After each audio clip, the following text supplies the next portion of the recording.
이 시간 하나님께서 저희에게 주신 말씀은 구약 성경 이사야 43장 16절로 21절까지입니다. 구약 성경 1020페이지 이사야 43장 16절로 21절까지입니다. 뜻을 잘 생각하시면서 한 목소리로 함께 봉독하십니다. 시작. 나 여호와가 이같이 말한다. 바다 가운데의 길을 그물 가운데의 지름길을 내고 병거와 말과 군대의 용사를 이끌어내어 그들이 일시에 엎드러져 일어나지 못하고 소멸하기를 꺼져가는 등불 같게 하였느니라. 너희는 이전 일을 기억하지 말며 옛날 일을 생각하지 말라. 보라, 내가 새 일을 행하리니 이제 나타날 것이라. 너희가 그것을 알지 못하겠느냐. 반드시 내가 광야의 길을 사막에 강을 내리니 장차 들리지 무섭고 승냥이와 타조도 나를 존경할 것은 내가 광야의 물을 사막에 강들을 내어 내 백성을 내가 택한 자에게 마시게 할 것이니라. 이 백성은 내가 나를 위하여 지었나니 나를 찬송하게 하려 함이니라. 아멘. 예, 오늘 말씀의 제목은 택함과 새 일입니다.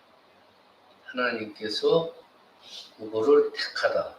또 하나님의 새 일. 오늘 본문 말씀에는 이 두 가지가 동시에 들어있습니다. 뜻이. 먼저 이 본문 이사야 선지자가 활동하던 시대의 가장 그 시대의 큰 제국은 바벨론이었어요. 바벨론 제국. 기원전 587년에 남유다가 이제 비로소 바벨론에 의해서 망합니다. 무너져 내려요. 그래서 많은 유대인들이 포로로 끌려가죠. 그런 다음에 한 세월이 50년 정도 흐른 뒤에 이사야의 이야기. 그러니까 이 이사야가 유대인들이 이제 포로도 돼가지고 바벨론의 제국의 그 식민지 하에 있는 거예요. 그리고 바벨론으로 포로로 이끌려가고. 근데 이사야는 유대인들한테 뭘 선포하기 시작하냐면 반드시 이 바벨론 제국에서 우리가 해방될 것이다. 그렇게 전파를 하고 다녀요. 그러면은 이 이사야 선지자가 뭐 근거도 없이 그렇게 말을 전했느냐? 그게 아니죠. 선지자라고 했어요. 그렇죠? 하나님의 말씀을 그 당시에 선지자는 하나님의 말씀을 직접 받는 분들이라고 했어요. 그러니까 그 이사야에게 말씀을 주시는 하나님은 누구예요? 애초부터 아브라함을 선택하신 분이에요. 아브라함의 말씀을 주셨던, 그리고 아브라함과 약속을 맺으셨던 분이에요. 그 하나님이란 말이에요. 그러니까 아브라함과 약속을 맺으셨던 그 하나님이 이사야에게도 말씀을 주고 있다는 거예요. 자, 그러면은 여기서 우리가 약속이라는 단어를 생각해보면 하나님께서 아브라함과 약속을 했다 그러면 그 먼저 전제되는 게 뭐예요? 선택이죠, 선택. 하나님께서 아브라함을 선택을 하고 말씀을 주고 약속을 맺는 거예요. 그러니까 먼저 선택이 중요한 거예요. 아브라함도 그 선택을 입은 그 영광의 사람이죠. 그러니까 하나님께서 선택했다. 그 이후로 유대 민족이 커지면서 어떻게 돼요? 우리 민족은 아브라함 시대부터 시작해서 선택받은 민족이다라고 굳건히 아주 그냥 뼛속 깊숙이 굳건히 믿기 시작해요. 그게 이제 유대인들의 선민 사상의 시초죠. 아브라함부터 시작해서. 이사야가 바로 그 사실을 강조를 해요. 우리는 선민이다. 선택의 선자. 그래서 우리는 하나님께서 선택하신 민족이다. 그걸 강조를 해요. 20절을 한번 보세요. 장차 들짐승 곧 승냥이와 타조도 나를 존경할 것은 내가 광야의 물을 사막의 강들을 내어서 내 백성 내가 택한 자에게 마시게 할 거리라. 그래요. 그러니까 이 문장에서 보면은 택하시고 그리고 그 택한 백성을 생존을 책임지겠다고 하는 말씀이 여기 9절에 있는 거예요. 너희들을 내가 책임지겠다. 뭐라 그래요? 21절에서. 이 백성은 내가 나를 위하여 지었나니 나를 찬송하게 하려 함이니라. 그래요. 하나님께서 우리 이스라엘 민족을 지으신 거는 너희들 잘 먹고 잘 살고 한번 이 세상에서 잘 놀아봐 이렇게 만든 게 아니에요. 하나님께서 하나님 자신을 위해서 지으신 거예요. 우리가 창세기 시작하면서 항상 그런 말을 하죠. 도대체 하나님께서 인간을 왜 만들었느냐. 헷갈리는 사람들이 많아요. 안 믿는 분들은. 뭐 우리가 태어나서 이 세상에서 한번 살아보게 하려고 막연하게 그렇게 생각하는 분들이 많죠. 안 믿는 분들은. 아니에요. 하나님께서는 하나님을 위해서 우리를 만들었어요. 나를 찬양하고 경배하고 경외하는 어떤 그 대상이 있어야 되겠다. 그래서 우리를 만든 거예요. 그러니까 우리는 뭐예요? 하나님을 찬양하고 경배하기 위해서 만들어진 피조물이란 말이에요. 하나님을 위해서. 근데 우리들이 인류가 많아지기 시작하면서 그렇지 않은 사람들이 자꾸만 생겨나고 죄를 짓고 그러다 보니까 하나님께서 어떻게 해요? 선택을 하게 된 거예요. 이스라엘 백성. 안 되겠구나. 내가 한 민족을 선택을 해서 이 백성을 내가 키우겠다. 그래서 선민 사상을 이스라엘 백성들은 아주 강하게 가지고 있는 거예요. 그러니까 이 이스라엘 백성들은 하나님하고 뗄래야 뗄 수가 없는 그런 관계라는 거죠. 그래서 오늘 본문에도 하나님을 찬송하게 될 거라 그러잖아요. 하나님 선택받은 민족이기 때문에 너희들은 내 선택에 의해서 나를 찬송하게 될 것이다. 원래는 모든 민족이 다 찬송하게 돼 있어요. 근데 그게 뜻대로 안 되니까 하나님께서는 이스라엘 백성을 선택을 하죠. 20절하고 21절을 연결해서 읽으면요. 이스라엘 백성이 하나님을 찬송하는 그 삶. 이게 뭐의 증거예요? 하나님께서 선택했다는 증거가 되는 거죠. 자, 여기서 하나님을 찬송한다. 이건 하나님을 높인다는 거예요. 하나님을 높이고 경외하지 않으면 찬송이 안 나오죠. 하나님만을 찬송해야 돼요. 그런데 그때 시대나 지금이나 마찬가지예요. 이 세상은 어떻게 돼요? 하나님을 찬송하는 게 아니라 거꾸로 돼가고 있어요. 나를 찬송하게 돼요. 이제 세상이 변해가지고. 솔직해져요. 교회 가서도 찬송하면서 그러니까 찬송하면서 어떤 영적인 그 하나님과의 교감에는 상관이 없는 분들이 많아요.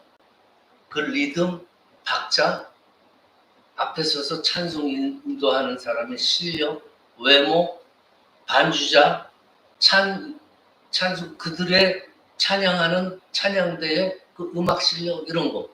그리고 흥이 나면은 그 박자에 맞춰서 흥이 나서 과연 내가 어떤 하나님과의 영적인 관계를 더 중요하게 생각하면서 찬양하느냐, 이걸 깊이 생각해봐요. 자, 그게 없으면은 자기 찬양이란 거예요.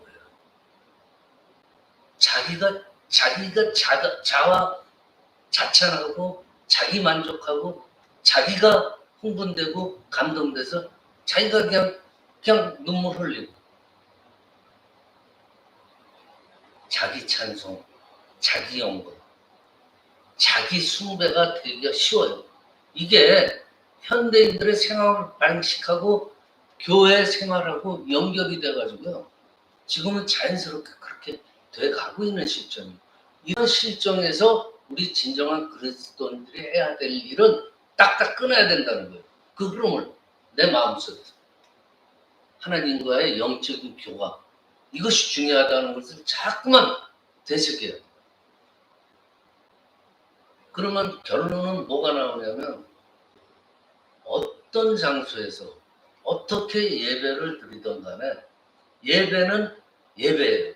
하나님과의 영적인 교감이 이루어지는 예배.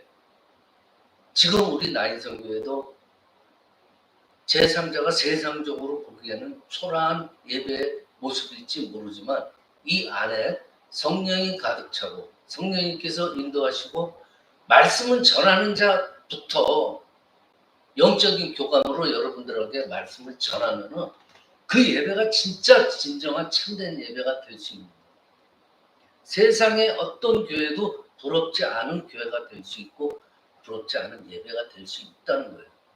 그게 선택받은 사람들의 특권이에요. 진정한 예배를 드릴 수 있다. 자, 여러분들 일단 내가 다른 사람들에게 칭송을 받으면 칭찬을 받으면 기분이 좋아요. 우쭐해지죠. 그래서 사람들이 자꾸만 인정받으려고 그러는 거예요. 성경은 근데 그걸 뭐라고 그러는지 알아요? 그걸 죄라고 그래요. 자기 만족, 남한테 칭찬받으면서 우쭐해지는 거를 성경에서는 아예 죄라고 단정 지어버렸어요. 이게 뭐야? 그러니까 모든 예배에서나 교회 생활에서나 신앙생활에서나 세상살이 하면서 하나님의 창조 섭리와 모든 인생의 생사화복은 어디서부터 나온다는 것? 하나님께로부터 나온다는 것을 염두에 두지 않고 까딱하다가는 내 업적으로 자아도취에 빠지는 게 바로 죄라는 거예요. 그게 좀 약하게 말하면 뭐 우쭐함, 뭐 교만 이렇게 될 수 있지만 성경에서는 아니에요. 그 정도 아니에요. 성경 구절 곳곳에서 죄라고 단정 짓고 있어요.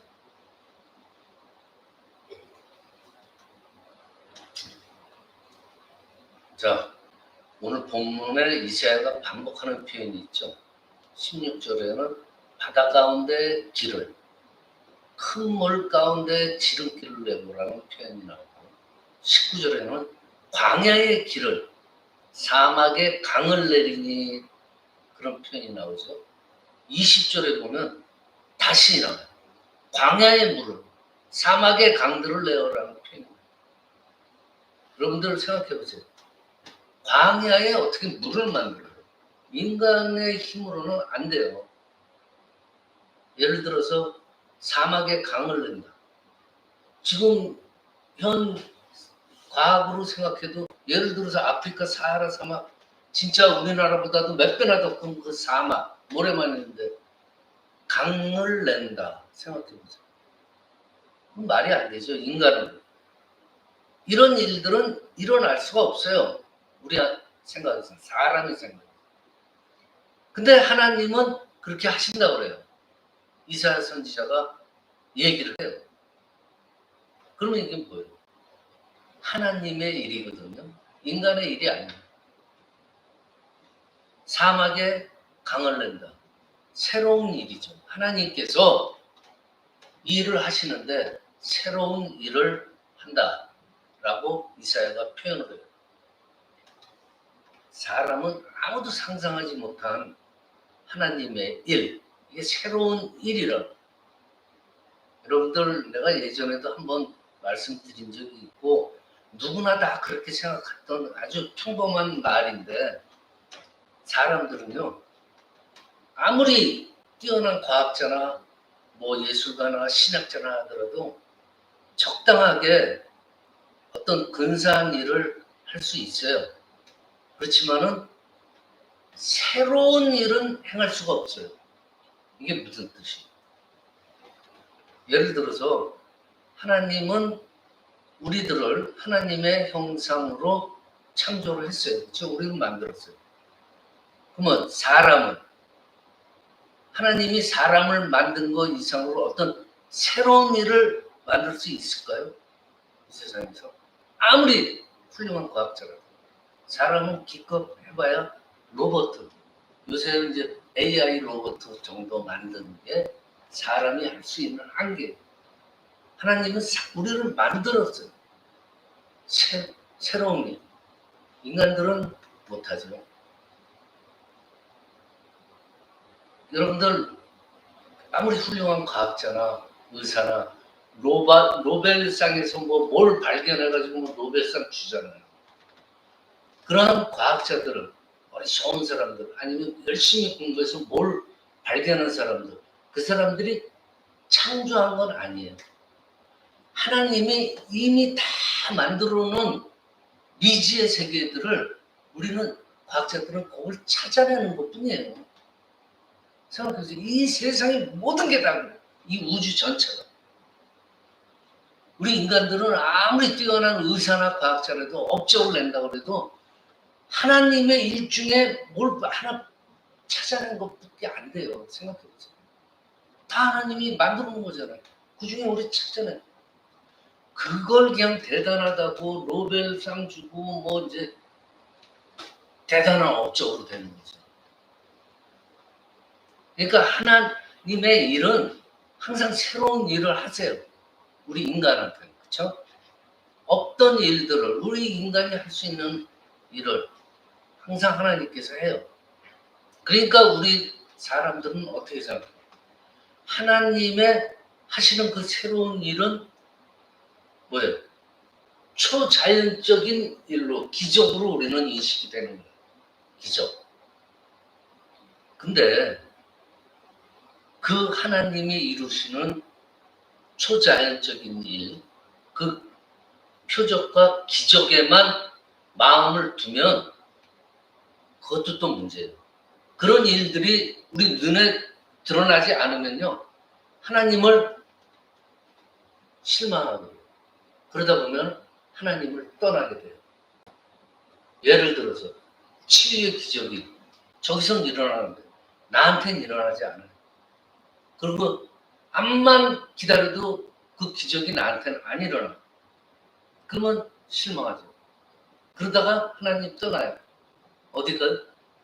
절에도 한번 가. 교회에서는 안 되니까 절에서는 될지 몰라.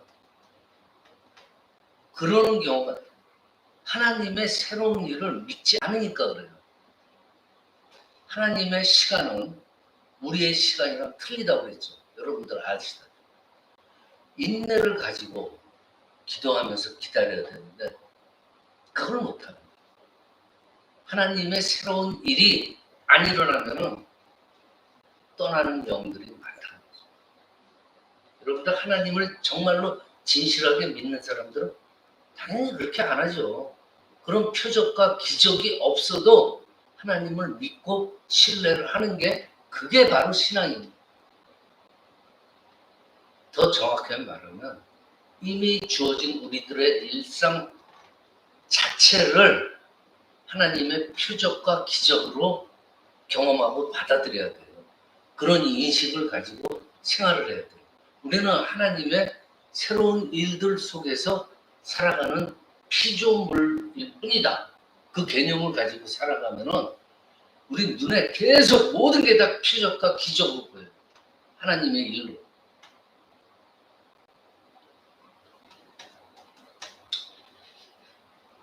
그렇게 되면은 일상의 모든 것이 하나님의 신비에 우리가 놀라운 그런 생활들을 할 수가 있는 거예요. 표적이 안 보이고 기적이 안 보인다. 그런 말이 안 나오죠. 자, 그리고 이사야는 18절에서 이렇게 충고를 해요.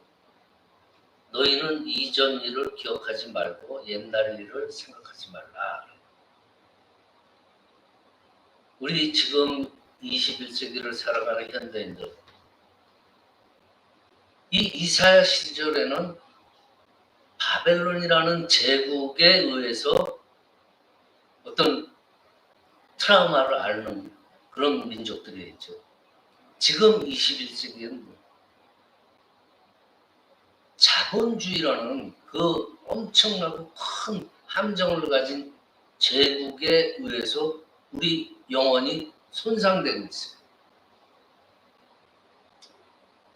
빨리 출세해야지.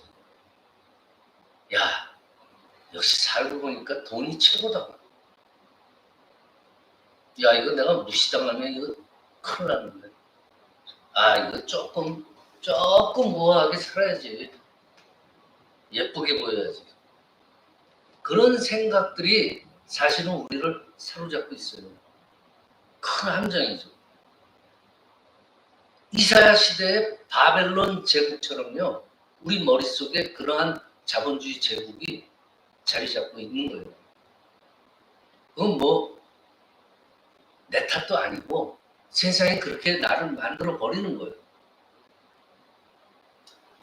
그러니까 근데 어떻게 하면 우리가 그 함정에서 벗어날 수 있을까? 그게 실제로 가능할까? 야, 이거 뭐 그러면 내가 더 닦아야 되는 거야, 아니야? 여러분들, 예수님께서 나사로하고 마르다하고 마리아 남매가 사는 집을 방문한 그 이야기 아시죠? 근데 마르다는 손님을 위한 음식 준비에 바쁘고 나사로는 이제 손님들하고 얘기하기 바빠요. 마리아는 뭘 했어요? 향유를 들고 예수님 앞에 와서 갑자기 돌발적인 행동을 하잖아요. 아무도 예상 못한 행동을 취한 거예요. 그 비싼 향유를 예수의 발에 붓고 자기 머리털로 예수의 발을 닦아요. 그리고 마리아가 무릎을 꿇고 앉아요. 눈물을 흘려요. 그 순간에는 뭐가 돼요? 예수님의 발과 향유와 마리아의 머리칼과 마리아의 손과 마리아가 흘리는 눈물이 동시에 하나가 됩니다. 그 장면을 딱 눈에 그려봐요. 그게 한순간에 하나로 합치는 순간 우리가 항상 그려왔던 어떤 아주 우리가 그리기 힘든 그 어떤 은혜의 그 축복이 임하는 그 순간이란 말이에요. 여러분들, 마리아가 그 순간에 손님들 많았는데 그 손님들 의식했겠어요? 안 했죠. 그 향유가 아깝다고 생각했겠어요?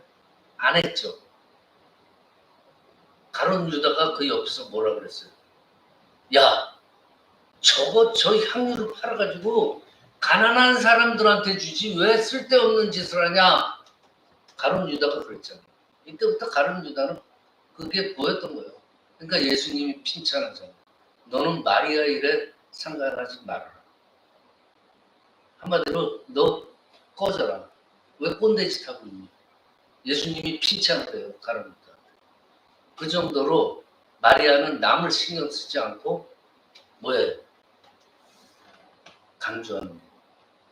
낮아진 거예요. 어떤 그 당시만 해도 예수님이 뭐 아주 그냥 모든 사람들한테 지금처럼 예수님 그러면서 그런 걸 아니잖아요. 예수라는 어떤 남루한 초라한 사람 앞에 마리아가 자기를 낮추고 모든 사람들을 신경 쓰지 않았다는 건 벌써 자기를 낮췄다는 거예요. 그러한 돌발적인 행동을 한 거예요. 거기서 우리는 포인트를 뭘 잡냐? 낮아짐, 겸손. 여러분들 우리가 낮아지려고 그러면요 여러 가지 걸려지는 게 많아요.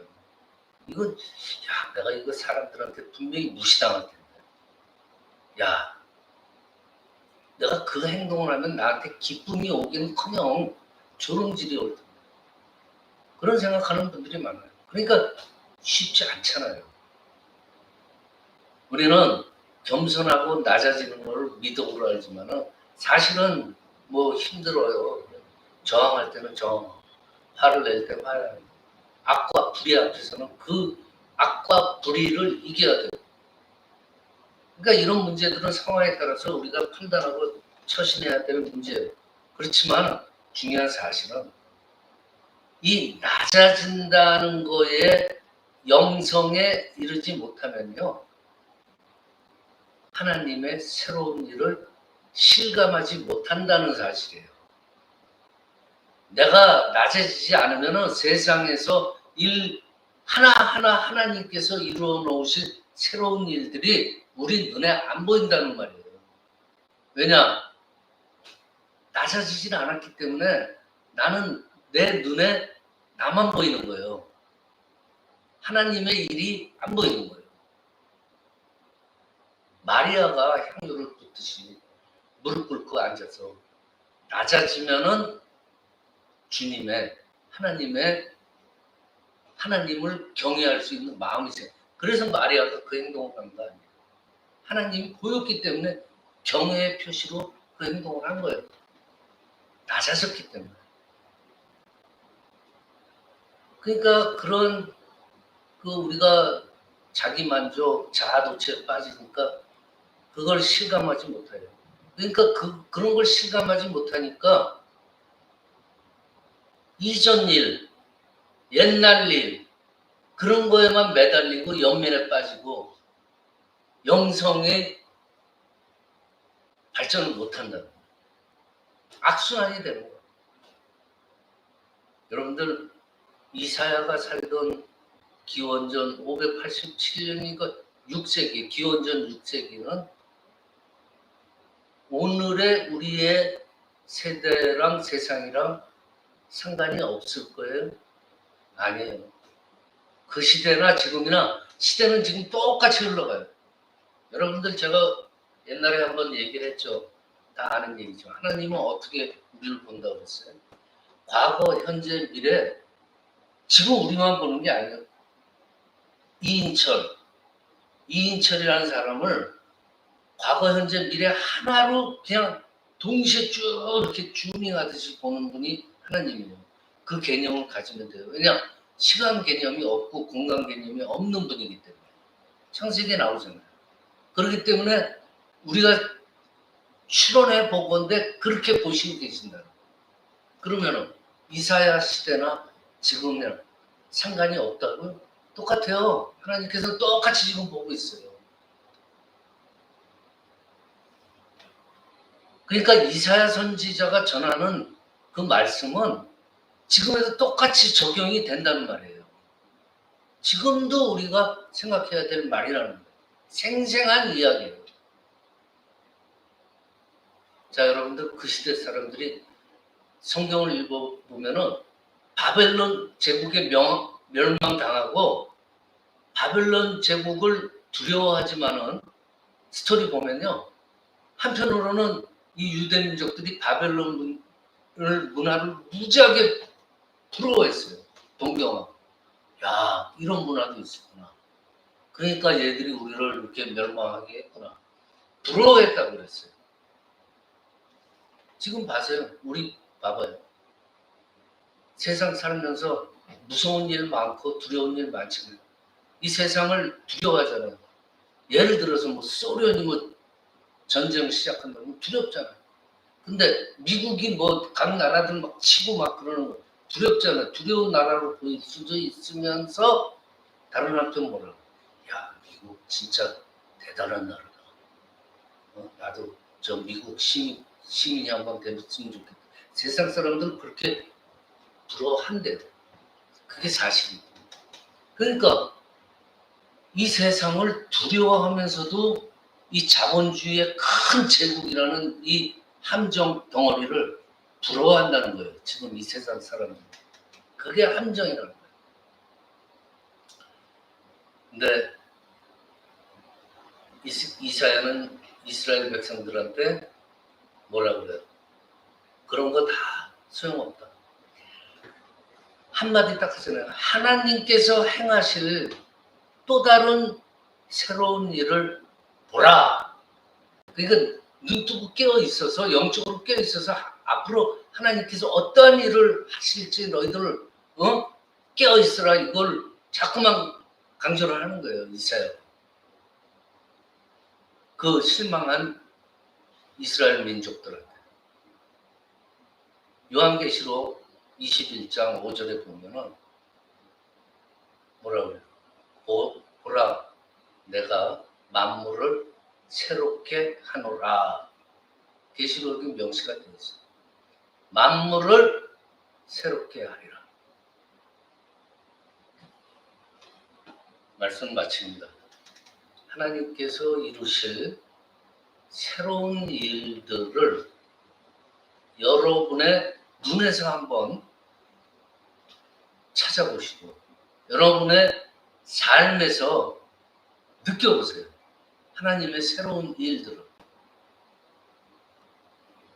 하나님의 택함 받은 사람들이 이스라엘 민족뿐만이 아니에요. 이제는 나도 택함을 받았어요. 그러니까 하나님의 택함 받은 사람으로서 정말 하나님을 내 영혼의 중심에 딱 둬야 돼요. 내 영혼의 중심에 딱 두면은요, 세상살이 하면서 나도 뭐 죄도 지을 수 있고 실수할 수 있고 다 좋아요. 그렇지만 중심이 있잖아요. 우리한테는 하나님이라는. 그러니까 우리는 언제든지 돌아갈 수가 있는 거예요. 내 영혼을 하나님께 온전히 바치는, 반대로 하나님을 내 영혼의 중심에 두고 항상 경외하고 경배하는 자세로 살아가는 그러한 저와 여러분이 되시기를 이 시간 축원합니다. 기도드립니다. 아버지 하나님 감사합니다. 하나님께서 이루실 새로운 일을 보여주시옵기를 간절히 원하옵나이다. 하나님께서 이루실 새로운 일을 우리 삶에서 찾아보게 하여 주시옵소서. 하나님의 택함받은 사람으로서 하나님을 영혼의 중심에서 경외하게 하여 주시옵소서. 거룩하신 우리 주 예수 그리스도의 이름으로 기도드리옵나이다. 아멘. 이 시간 새 찬송가 539장